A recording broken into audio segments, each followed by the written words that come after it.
Moi, je crois profondément que l'ère du néolibéralisme qu'incarne Emmanuel Macron est en train de s'achever et que ce mouvement est déjà à court depuis plusieurs années. Vu les dépenses publiques en France, le néolibéralisme... Justement, regardez comme à chaque fois, en situation de crise et dans des événements qui sont inattendus, personne n'avait prévu l'épidémie de Covid, a priori, eh bien, Emmanuel Macron est obligé de renoncer à ce qu'il incarne. Moi, j'ai regardé Emmanuel Macron faire comme vous pendant la période Covid. Cet homme a nationalisé la main-d'œuvre. C'est pas très libéral. Donc, si vous voulez, son logiciel à lui, qui est cette politique de l'offre, de réduction des coûts, de baisse des impôts sans contrepartie. De tentative de réindustrialisation, peut-être. Ah bah, ça marche vachement bien. Regardez un peu ce qui se passe, la désindustrialisation du pays, même en termes d'emploi, mais il se gauze sur les chiffres du chômage. Moi, je veux bien, j'applaudirais toujours un gouvernement qui réussit véritablement à faire baisser le chômage. Mais là, à quel prix? Au prix d'emplois hyper subventionnés, comme l'apprentissage, dont vous savez que beaucoup de contrats sont rompus en cours de route, de radiation comme jamais à Pôle emploi. Non, ça ne marche pas. Mais si vous voulez,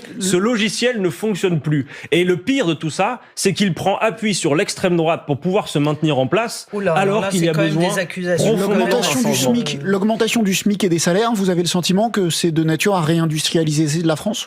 Absolument. Vous voulez que je vous explique pourquoi, Gilles Bernstein? Allez-y. Ah bah oui. Très simplement pour une raison, c'est qu'aujourd'hui, vous avez une inflation là déjà à court terme qui est en train de ronger les salaires. Donc, et ça va continuer, on nous le dit.